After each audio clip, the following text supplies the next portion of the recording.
Hey everyone, Alex here, and today I'm going to show you 4 World War II Battle of Okinawa historic sites that you can visit in one day on the main island of Okinawa. I'll go over where to park, what to expect when you get there, how much it costs, and about how much time I'd recommend spending there. I'm not going to touch so much on the history. I'm not really a history buff by any means, but I have visited all these places several times and I learn something new every single time I go. Let's jump right in, starting with the Okinawa Prefectural Peace Memorial Park. This park is the site where the Battle of Okinawa ended. It was created to mourn the loss of the almost 250,000 people who lost their lives during the 82-day battle. The park itself is massive, so let me go over some of the main parts.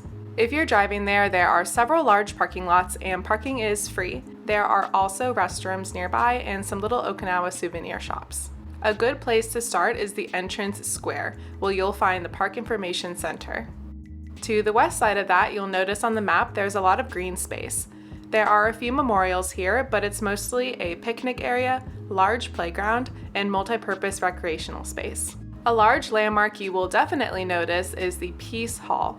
It contains a 12-meter-high lacquer Buddha, a symbol of peace, and a small art museum. This part of the park is open from 9 to 5 daily and costs 450 yen for adults and 350 yen for children. Opposite the Peace Hall, across the gardens and ceremonial grounds, you can visit the Peace Hill. This memorial is meant to represent a naturally formed cave in which many citizens of Okinawa hid during the battle. This memorial is filled with what has to be thousands of paper cranes, a symbol of peace in Japan.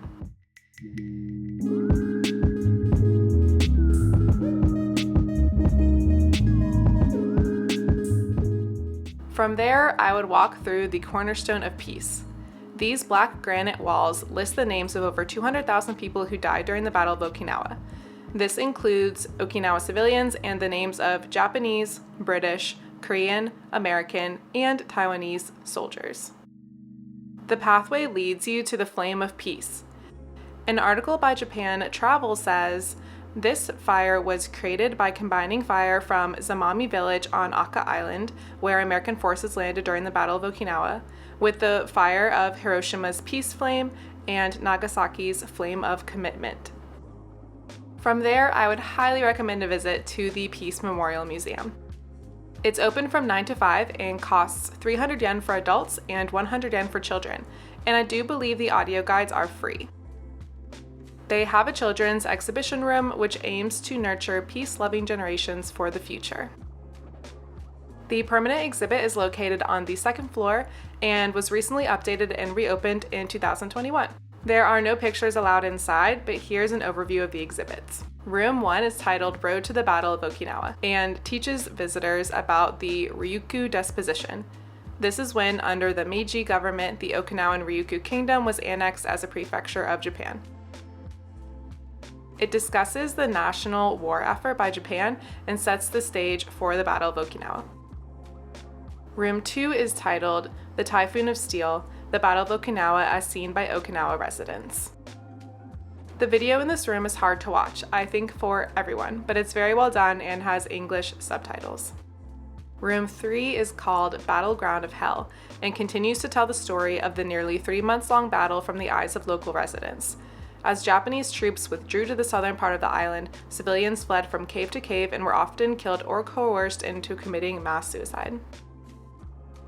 Room number 4 is extremely interesting. It's called the Room of War Testimony, and it contains dozens, if not hundreds, of eyewitness accounts from survivors of the war. I spent some time looking through the iPads where all of the stories are translated into English. You can even choose to read testimonies based on the age that someone was during the battle, and it was really powerful to me to read testimonies from people who were in their early 30s during the battle. It's crazy. It was really powerful. Very well done. Room number 5 is called Keystone of the Pacific. This room outlines Okinawa's post-war history beginning with the refugee camps in 1945. It describes the U.S. military presence and tells the story of Okinawa governed by the U.S. for 27 years until it was returned to Japan in 1972. After exiting the exhibition rooms, you can find an elevator that leads you up to an observatory deck. Here, you can see the large expanse of the park and the beautiful ocean view. Overall, I think that this museum is very well done. The story, while tragic, is actually told in a very pragmatic way that even surprised me, and I think that it does a really good job at keeping the story in the hands of the Okinawan people. We spent about 2 to 3 hours just in the museum itself, but I think that you could spend even longer. Behind the museum, we were able to grab some lunch of Okinawan soba and blue seal ice cream as a little treat. After that, we spent some time walking around the eastern side of the park on the hill along the water. This area is pretty large and houses about 40 different memorials. If you go down the stairs and into the forest a little bit, you'll come upon some caves and some more monuments.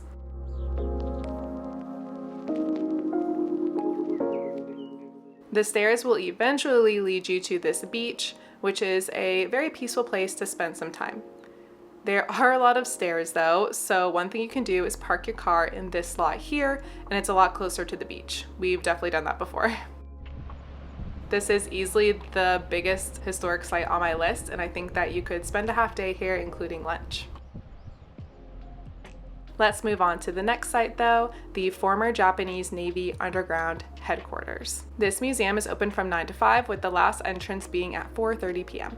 We have actually gotten there at 4:30 before and went through the whole thing in half an hour, but I would definitely recommend trying to do an hour to an hour and a half here.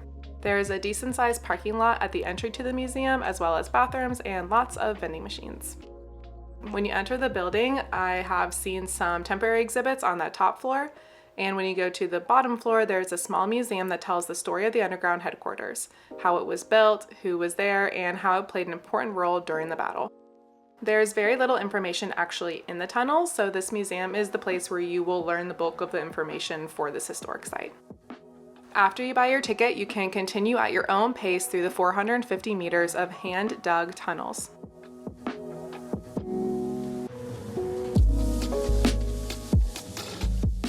You can walk through several different rooms and see some solemn reminders of what has happened there. It takes about 15 to 20 minutes to walk through this part before being let out back into the parking lot area.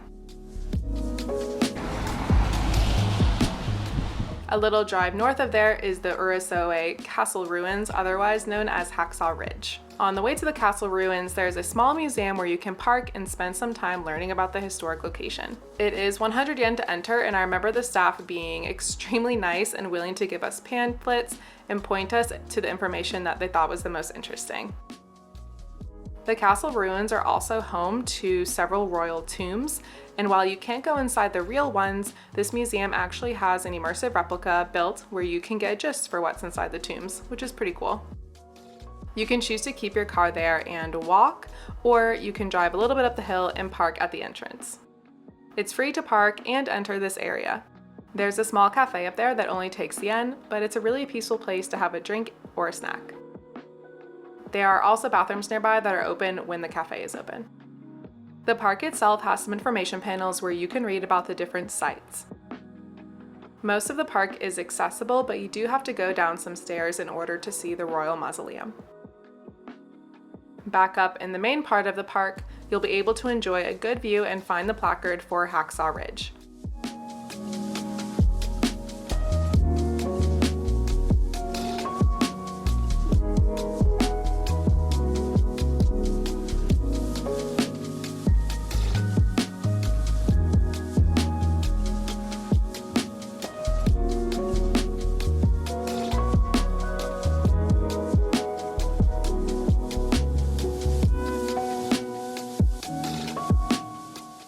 I would allot maybe an hour, hour and a half to go through the museum as well as the castle ruins. And then a little bit more time if you want to decompress and chill at the cafe for a minute.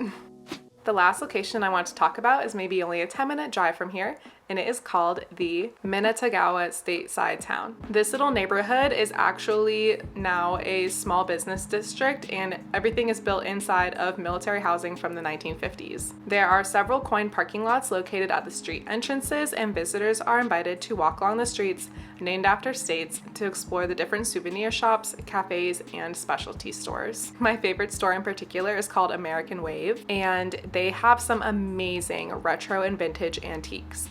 They know what they have and things are priced accordingly, but you can get 10% off if you follow them on Instagram.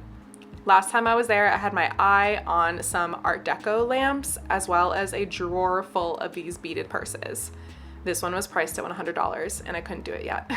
Many of these shops and restaurants close at 5, or some have kind of weird hours during different times of the week.